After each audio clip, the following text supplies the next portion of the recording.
प्रधानं सर्वधर्माणां जैनं जयतु शासनम्। This call is now being recorded. जैनं जयतु शासनम्।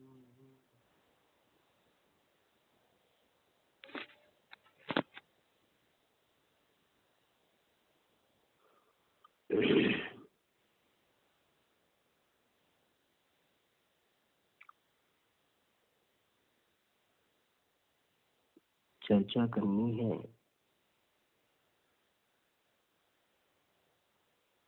सम्यक दर्शन के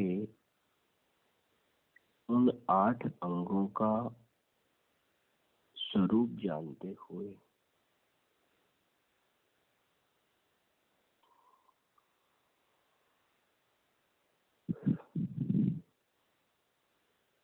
सम्यक दर्शन जहाँ पर श्रद्धा की निर्मलता और श्रद्धा की पवित्रता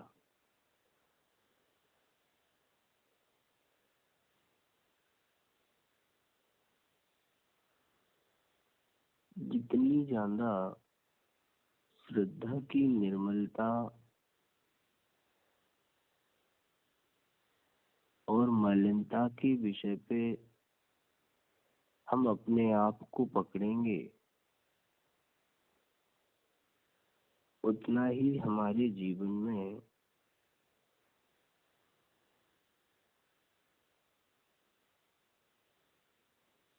निशांकित अंगता और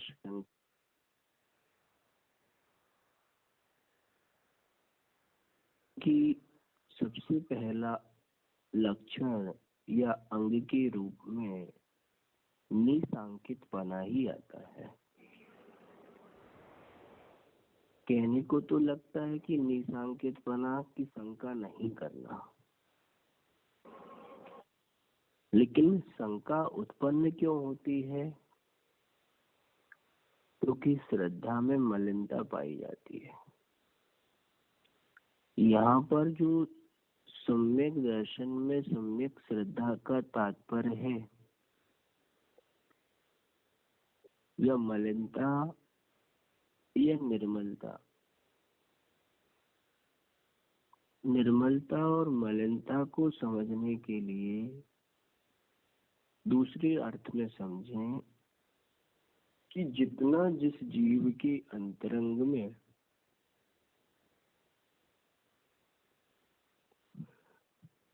तत्व निर्णय का परसेंटेज पाया जाता है, तत्व निर्णय की स्थितियां पाई जाती हैं, उतना उस जीव के अंतरंग में श्रद्धा की निर्मलता पाई जाती है। जितना जिस जीव के अंतरंग में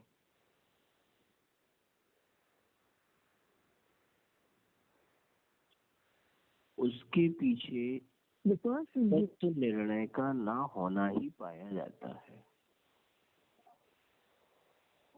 तत्व का तात्पर्य यहाँ पर क्या लेना है, किस प्रकार लेना है, ये जानना जरूरी है।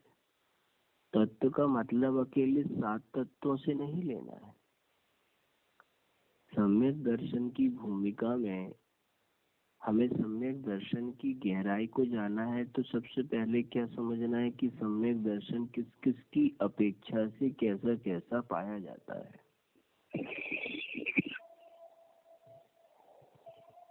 होता वही है, लेकिन चारों अनुयोगों में सम्यक दर्शन की परिभाषाएं अपने अपने अनुयोग के आधार पर लिखी, लेकिन वो परिभाषा चारों ही प्रकार से तत्व निर्णय में घटित भी होती है। क्यों? क्योंकि उन समस्त श्रद्धाओं का प्रयोजन निर्णय करने का पाया जाता है। जैसे प्रथमानुयोग के आधार पर सम्यक दर्शन कहते हैं तो क्या कहते हैं? देव शास्त्र गुरु का श्रद्धा। सरलानी योग से क्या कह देते हैं, द्रव्यानी योग से क्या कहते हैं, करणानी योग से क्या कहते हैं। अपन ने मोक्ष मार्ग प्रकाशक में इस लाइन को पढ़ा हुआ है। सम्यक दर्शन, 7 तत्वों का श्रद्धान सुसम्यक दर्शन, आपा और पर का श्रद्धान सुसम्यक दर्शन। यह 7 प्रकृतियों के उपशम से जो सम्यक दर्शन सुसम्यक दर्शन। अब ये चारों ही अनुयोगों से जो सम्यक दर्शन पाया जा रहा है, वो सम्यक दर्शन तत्व निर्णय की दशा को प्रकट करता है। लेकिन यहाँ पर चारों ही प्रकार से कोई भी सम्यक दर्शन करे, लेकिन चारों प्रकार के सम्यक दर्शन की भूमिका में लक्षण निशांकित अंग का दिखाई देगा। क्या दिखाई देगा? निशांकित पने का लक्षण दिखाई देगा। क्यों दिखाई देगा निशांकित पने का? क्योंकि जैसे ही जिस जीव की श्रद्धा में तत्व निर्णय का अंश बढ़ता है, उसके अंतरंग में निशांकित पना बढ़ता चला जाता है। अब यहाँ पर ये मत समझ लेना कि नहीं वो मुनिराज के लिए ही घटित है, नहीं, गृहस्थ के लिए भी घटित है, संसारी जीवों के लिए भी घटित है, एक चोर के लिए भी घटित है। दिख रहा कि नहीं? क्योंकि जैसे ही किसी जीव के जीवन में श्रद्धा की निर्मलताएं प्रकट होती हैं, उसके अंतरंग में निशांकित अंग की लक्षण घटित होने लग जाता है।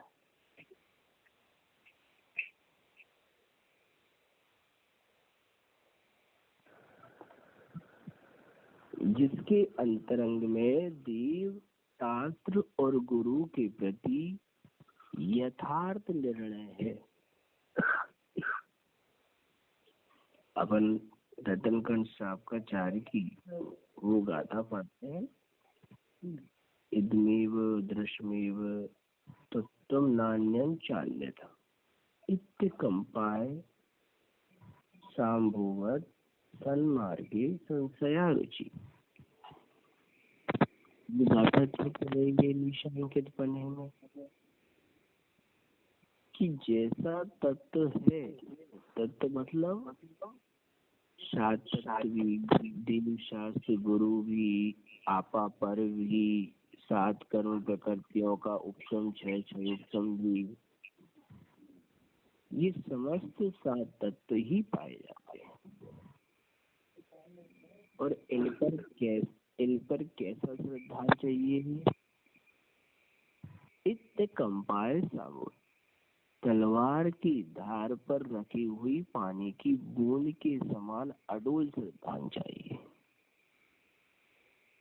अब विचार करके देखो, क्या हमारे श्रद्धा में इस प्रकार की निर्मलता या मलिनता पाई जा रही है क्या?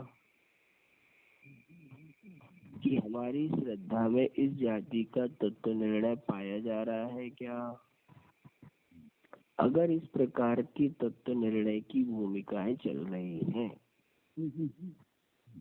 तो हमारी श्रद्धा निर्मल है। अन्यथा कैसी चल रही है? मलिन चल रही है। तो फिर हमारे जीवन में निशांकित पना प्रकट होगा क्या? मतलब क्योंकि जब तक आप चर्चा किसकी कर ले अपन को, सम्यक दर्शन के 8 अंग की, तो निशांकित पना कैसे प्रकट हो गए? किस प्रकार जाने की निशांकित पना ये है? तो शंका किसके भय किसके मन में उत्पन्न होती है? जिसके अंतरंग में भय पाया जाता है। और भय किसके अंतरंग में उत्पन्न होता है? जिसके जीवन में तत्व निर्णय नहीं पाए जाते। यदि अपने जीवन में तत्व निर्णय की दशा हो, तो कोई भी प्रतिष्ठा, कोई भी प्रशंसा, कोई भी आकर्षण, कोई भी पापोदरूप दरिद्रता, कोई भी प्रतिकूलता इस जीव को कभी बहका सकती है क्या, भटका सकती है क्या?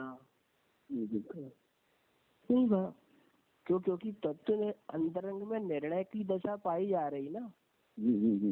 अब विचार करके देखो, जिस जीव के जीवन में जितना निर्णय करने का अभ्यास पाया जा रहा होगा,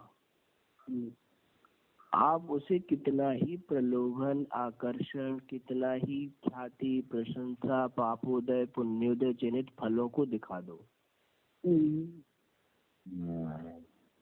कभी भी वो उसमें भटकने वाला है नहीं।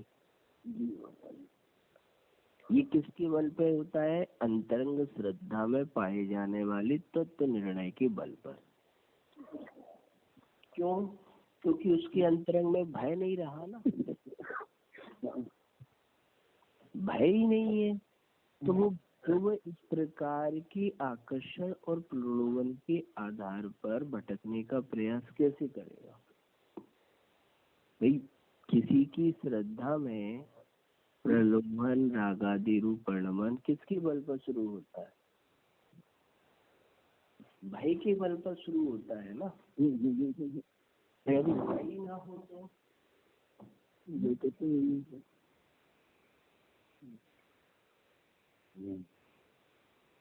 कोई भी कार्य उसे भटकाने में समर्थ होगा क्या? विचार करके देखो भाई, निशांकित पने के लिए आधार क्या चाहिए? आधार निशांकित पने का चाहिए जिसके जीवन में तत्व निर्णय की आधारशिला खड़ी हो गए। अब विचार करो कि जब तक बारंबार आपको जिस विषय का निर्णय नहीं रहता है, आपको वहाँ भय रहता है कि नहीं रहता? और जहाँ पर भय रहेगा वहाँ पे शंका रहेगी कि नहीं? बिल्कुल। तो फिर निशांकित पना तो आने वाला है नहीं, और निशांकित पना नहीं आ रहा तो सम्यक दर्शन की प्राप्ति होने वाली है।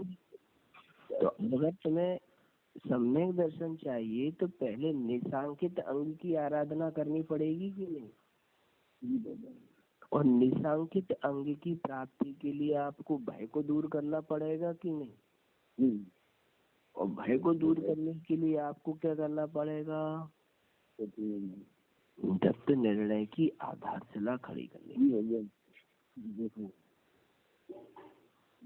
आप विचार करो, जितने अंशों में, जिन कार्यों में, जिन क्षेत्रों में आपके अंतरंग में निर्णय पाया जाता है, आप देखो उस कार्य को आप कितनी निर्मलता और कितनी सम्यकता के साथ करते हैं।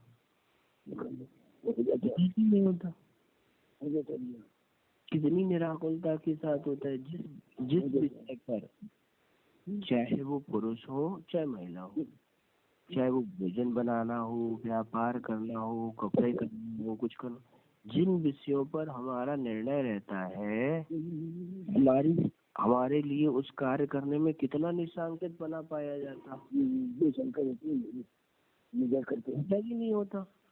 वो ही वैसा ही निशांकित बना पारमार्थिक क्षेत्र को लेकर देव शास्त्र, गुरु, सात तत्व आपा पर के ऊपर आ जावे तो वहाँ पे निर्णय हो, वहाँ पे निशांकित पना घटित हो जाएगा कि नहीं? करना किस पे चल रहा है कि जीवन के अंतरंग में निशांकित पने का जो दृष्टिकोण आज के समय में है वो कैसे आवेगा?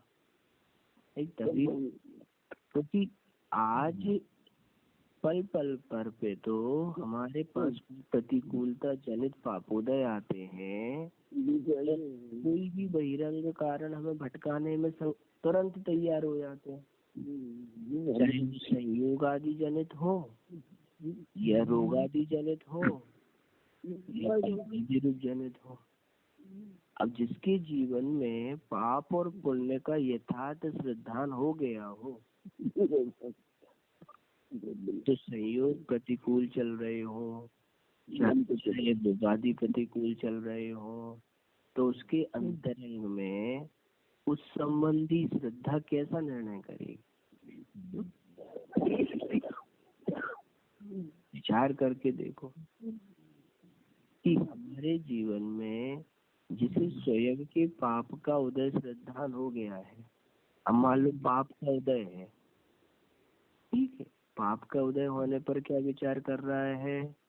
भाई मेरा ऐसा उदय ही है, संयोग ही ऐसा है, रोग आदि ही ऐसा है, दरिद्रता ही ऐसी है, स्थिति ही ऐसी है। अब उस श्रद्धान में तत्व निर्णय क्या काम करेगा? भाई पूर्व में हमने इस प्रकार का पाप किए हुए हैं, आज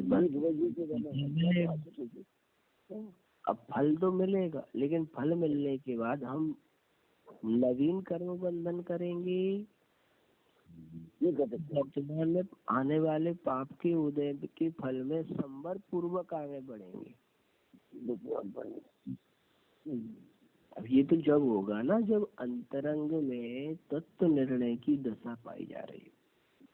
अन्यथा थोड़ा सा पाप का उदय आया और अंतरंग में भय बैठा है, तो भय क्या कराएगा? अरे चलो वहाँ प्रलोभन अच्छा है, वहाँ आकर्षण अच्छा है, वहाँ पे ये है, वहाँ पे ये हो जाएगा। तो ये जो श्रद्धा को लुटाने का प्रयास किया जा रहा है, इससे हमारी श्रद्धा निर्मल हो रही है कि मलिन हो रही है? मलिन हो रही है। भाई श्रद्धा में ये निशांकित पने का लक्षण घटित करना है। आप विचार करके देखो। अच्छा एक बात बताओ, अपने को शरीर को कोई सर्दी खांसी बुखार कुछ होता है, तो अपने को कई बार ऐसा होता है कि अपने अंतरंग में पता चल गया कि भाई ये सर्दी होगी, इस दवाई से अपन की ठीक हो जाएगी, तो कभी उस सर्दी से भय लगता है क्या? क्यों? क्योंकि निर्णय हो गया ना, ये गोली खाएंगे ठीक हो जाएगी। हो गई कि नहीं हो गई? अब भले ही वो पाप का उदय था और पुण्य के उदय में वो गोली सहायक बनती है हमेशा, इतना तो उस गोली पर सिद्धांत है, लेकिन इतना ही पाप के उदय पुण्य के उदय में संबर रूप श्रद्धान करा जावे तो विचार करके देखो भाई, हमारे अंतरंग में जिस वस्तु जिस पदार्थ को लेकर तत्व निर्णय की दशाएं पाई जाएंगी,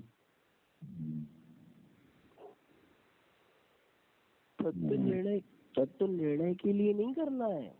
तत्व निर्णय अपने अंतरंग में निशांकित पने के लिए करना है।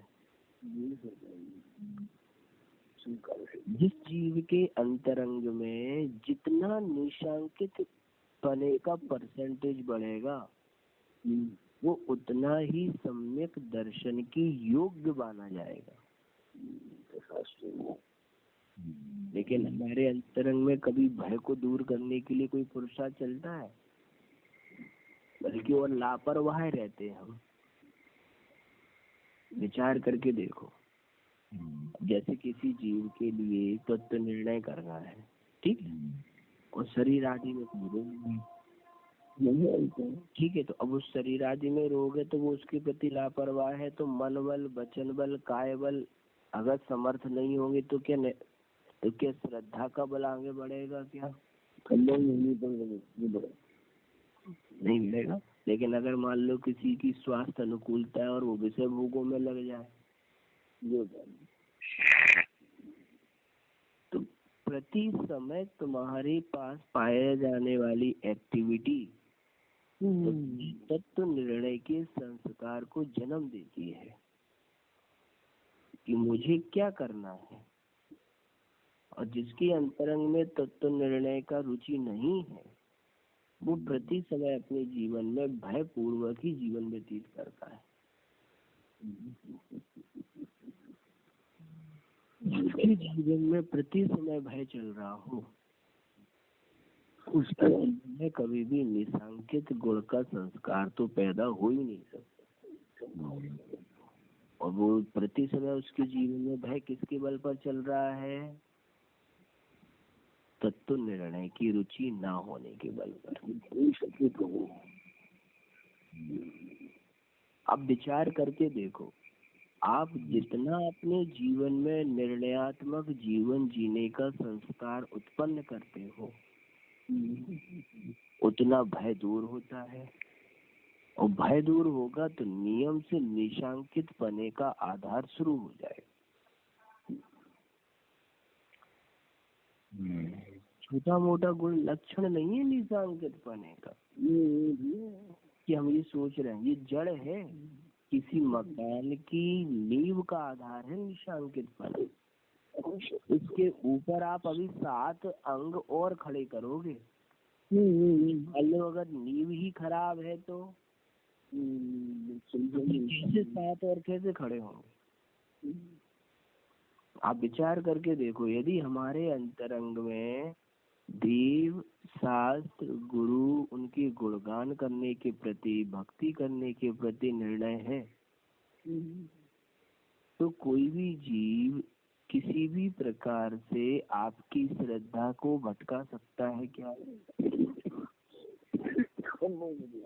अच्छा एक बात बताओ, आपको ये पता चल गया कि ये जीव उपकारी है और उसका यदि निर्णय हो चुका हो आपको, तो फिर क्या कभी तुम किसी और जीव के प्रति कभी भी उपकारी या अपकारी के भाव से आगे बढ़ोगे क्या?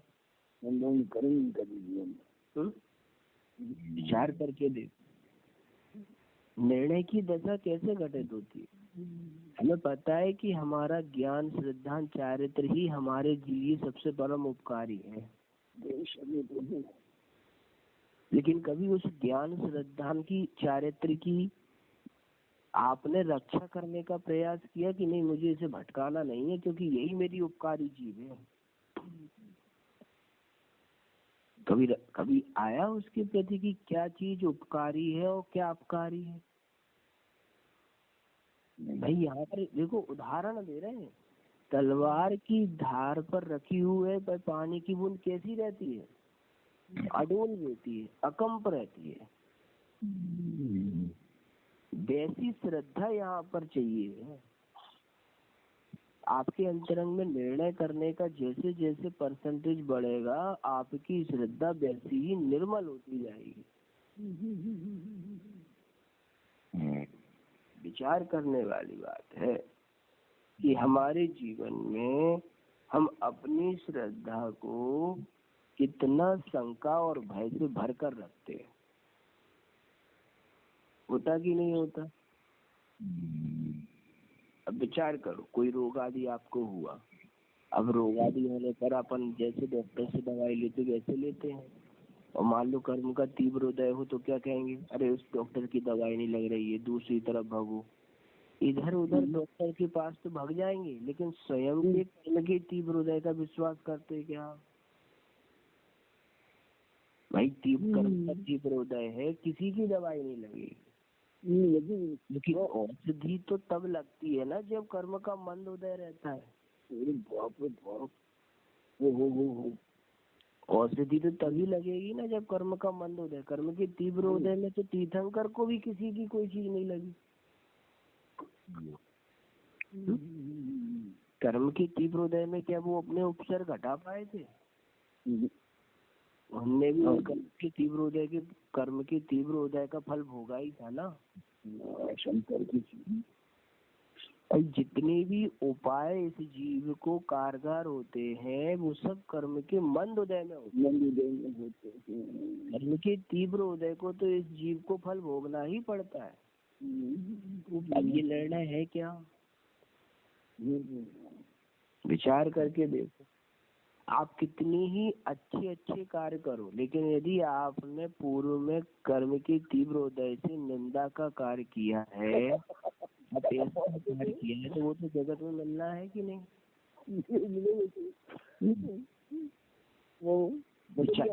भाई यहाँ पर तत्व निर्णय का मतलब ये नहीं है कि कर्म के स्वरूप से विपरीत तुम निर्णय करो। वहाँ पे तत्व निर्णय का मतलब है कर्म के स्वरूप के आधार पर निर्णय करो। भाई ये कर्म का उदय है, और उस कर्म का उदय का फल ऐसा है, ये निर्णय करने के प्रयास है। विचार करके देखो, आप जीवन में आप जितना ज्यादा तत्व निर्णय के आधार पर प्रवेश करोगे तो किसके बल पर करोगे? स्वरूप के बल पर। जितना आपको स्वरूप का भान एहसास होता जाएगा, आपके अंतरंग में भय की दशा अपने आप दूर होती जाएगी। विचार करके देखना आप अपने जीवन में कि जिन जिन विषयों पर, जिन जिन कार्यों पे आपके अंतरंग में निर्णय है, आप देखना उस विषय संबंधी आपके जीवन में कितनी निराकुलता पाई जाती है, कितना आपके अंतरंग में निशांकित बना पाया जाता है। कभी विचार करके देखो आप। आपको अगर मान लो अपनी लोभ कसाय का निर्णय करना है, तो आपने कभी लोभ कसाय के बल पर ये निर्णय लिया कि नहीं, मेरा जीवन इतनी ही धन संपदा में निकल जाएगा और इतनी ही धन संपदा मुझे आवश्यक है, और यदि उतनी धन संपदा आपको मिल जाए तो आपके अंतरंग में कितना निराकुलता वाला जीवन आता है। करके देखो आप। हम दुखी क्यों है? क्योंकि हमारा किसी भी कसाई के प्रति निर्णय नहीं है। मैंने क्या कहा, आप ग्रस्त हो ना, तो ग्रस्त की अपेक्षा से लोग कसाय का निर्णय कर लो कि मैं इतने ही लोग कसाय करूंगा। देखो आप उतनी लोग कसाय की वस्तुओं आपको मिलने के बाद आपका जीवन कितना निशांकित होता है कि नहीं। आप ग्रस्त हो ना, आप इतनी मायाचारी का निर्णय कर लो कि मैं इतनी ही मायाचारी करूंगा इस विषय संबंधी, बस। फिर देखो आपके जीवन में उस संबंधी सरलता कितना निशांकित आता है। आप ग्रस्त हो ना, हमें बस इतना ही मान सम्मान चाहिए, इससे ज्यादा नहीं चाहिए। आप निर्णय कर लो, फिर देखो आपके अंतरंग में अहंकार आता है कि नहीं। आप ग्रस्त हो ना, आप इतना ही क्रोध का निर्णय कर लो कि इतने ही जीव मेरे अनुकूल परिणम। फिर देखो आपको कोई बहिरंग परद्रव्य विपरीत परिणमन करे तो आपके अंतरंग में भय उत्पन्न होता है क्या? निर्णय करना है ना, निशांकित पना चाहिए कि नहीं चाहिए, निराकुलता चाहिए कि नहीं चाहिए। हम किसी भी कसाय का निर्णय नहीं कर रहे हैं, इसलिए उन कसायों के वेग आने पर हम भयभीत हो जाते हैं। आपने विचार करके देखा कभी? इसको विचार करके देखो कि आपने अंतरंग में जैसे जिस कसाय का फल, जिस कसाय में हमने सुख माना है, उतनी कसाय के फल पे भी क्या आपने निर्णय लिया? यदि निर्णय ले लिया तो आपके अंतरंग में वो कसाय नियम से निशांकित पाने की निर्मल श्रद्धा को उत्पन्न कर देगी। भाई हमें निशांकित पना चाहिए, और निशांकित पने का गुण तो तभी प्रकट होगा ना जब अंतरंग में निर्णय की दशाएं प्रकट होंगी। आपने अपने जीवन को जीना है, किस ढंग से जीना है उसका निर्णय लिया क्या? यदि उस ढंग से जीने का निर्णय ले लिया तो फिर आपके जीवन में कोई भी भटकाव ला नहीं सकता है, भटका नहीं सकता। कोई प्रलोभन, कोई लोभ, कोई आकर्षण, कोई भय, किसी प्रकार से आपके जीवन को भटकाने में समर्थ नहीं है। चाहे वो मोक्ष मार्ग सदग्रस्त वाला हो या फिर मुनिराज वाला हो। में विचार करके देखो कि इसमें जीवन, हमें जीवन तत्व निर्णय वाला जीना है कि हमें जीवन संकित वाला जीना है। ये तो अपने ऊपर डिपेंड है ना, कि दूसरे के ऊपर डिपेंड थोड़ी ना। भाई ये जो सम्यक दर्शन की चर्चा लिखी है, ये ग्रस्त कोई तो मुख्य करके लिखी है सबसे पहले। विचार करके देखो, क्या हमारे जीवन में तत्व निर्णय की दशाएं नहीं आती क्या? विचार करो, इतना बार इतने विषय भोग 5 इंद्रिय के, क्या उन 5 इंद्रिय के विषय भोगों पे एक बार भी हमने निर्णय करने का विचार किया क्या? यदि एक बार निर्णय करने का विचार कर लो तो कभी भी 5 इंद्रिय के विषय चोर तुम्हारी धन संपदा को लुटा नहीं सकते, लूट नहीं सकते। यदि एक बार आपने निर्णय कर लिया तो फिर कोई चोर आपके अंतरंग के संयम गुण को चुरा सकता है क्या? अपने अंतरंग में विचार करके तो देखो, हमने अपने जीवन में इस प्रकार के विषय भोगों का निर्णय कर लिया है, फिर कोई दूसरा बाकी कैसे चुरा सकता है? ये निर्णय की दशा है। कभी अपने अंतरंग में कुछ पल के लिए निर्णयात्मक जीवन जीने का प्रयास करें। अच्छा एक बात बताओ, घर में खाना बनाते समय कितना निर्णय रहता है? व्यापार करते हुए समय कितना निर्णय रहता है कि नहीं ऐसा करेंगे तो ऐसा मिलता कि नहीं मिलता? उस निर्णय से तुम्हारे अंतरंग में जो भय उत्पन्न नहीं होता है, जो निशांकित बना रहता है, उससे कितनी निराकुलता रहती है। कभी अपने अंतरंग में उस निराकुलता का वेदन तो किया करो।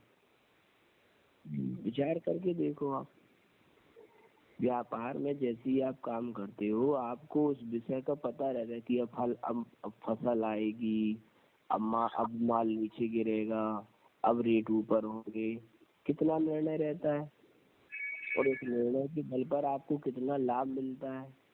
उस निराकुलता का भेदन होता कि नहीं होता उस समय? तो किसके बल पे हुआ था? निर्णय के बल पर ही तो हुआ था ना। लेकिन हमने कभी निर्णय पारमार्थिक क्षेत्र में नहीं लिए, लौकिक क्षेत्रों में तो निर्णय बहुत लेते हैं।